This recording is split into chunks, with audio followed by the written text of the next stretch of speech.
Hi, BJ Radomski here, founder of Big Picture Business Builders, the Coach Training Academy, and author of The Miracle of Coaching. And I want to welcome you to your first lesson in the series of free coach training skills. And the first lesson, what we're going to do today is questioning, the ability to ask great questions.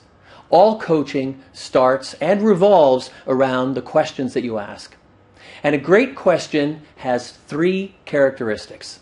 First, the question must be simple, the question must have a purpose, and the question must be influencing but not controlling. Now I'll tell you a little bit about each of those three characteristics. First, simple. Why simple? Well, what we need is our client or your colleague, your student, your staff, whoever you're working with, whoever you're coaching, we need them to be able to use their energy focusing on their response, focusing on their answer. We don't want them struggling to understand your clever or elaborately worded question. Get the question simple, to the point, and they do the work on coming up with the answer. That's how we can unlock these doors that are having our clients struggling to move forward. This is what we can do to help our client be open to new thinking. The brain's smart. When we give it a challenge in the form of a question, it will find its way through. It will struggle to find the answer that will help the client then move forward. The second characteristic was that of purpose. And questions have many purposes. One of the first purpose of a question is to create clarity. These are the kind of questions where you'd be saying, well, tell me more. Why is that so? How much of this do you want? So we really want to dig deep into what a client's goal will be by asking these clarifying questions, forcing our client to get very clear on what exactly they're looking for in their life. The second characteristic under purpose, what we're looking for is to expand. These are questions like, well, how can you have A and B? How can you start a new career and still have security? How can you open a business and still have balanced time with your family? One of the third purposes is to challenge. Well, what if what you believe is not true?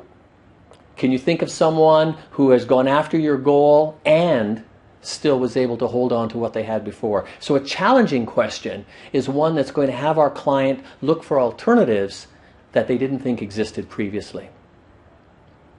A fourth purpose is that of brainstorming. How else might you get that done? Can you give me 5 ways that might help move you forward in pursuing your goal? So a brainstorming question is a tremendous opportunity for a client to really dig deep inside to see what else they can do to move forward. Creativity.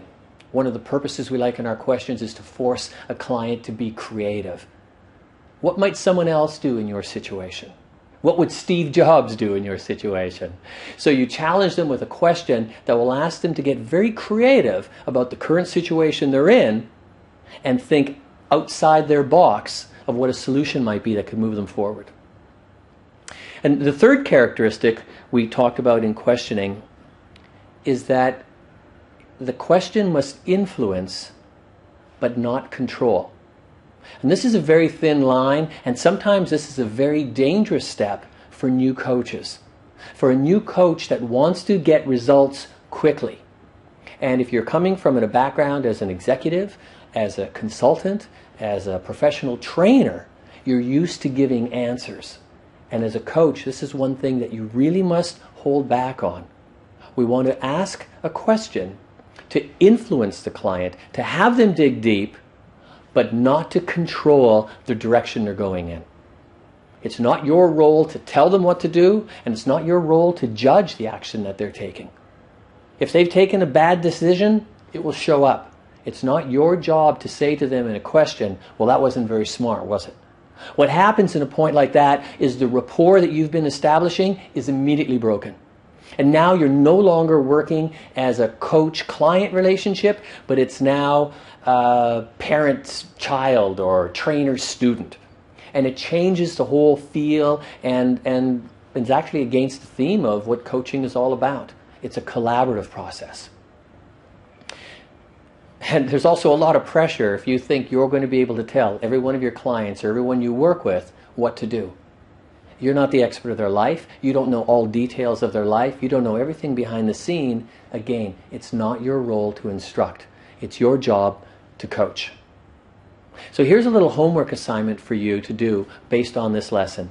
So again, whether you're an HR professional, an executive, a consultant, a trainer, a psychologist, a teacher, or a parent, think of some of the situations that you're working in when people come to you and you want to coach them, and prepare in advance some sample questions that follow these three characteristics, that are simple, that are purposeful, and will influence but not control.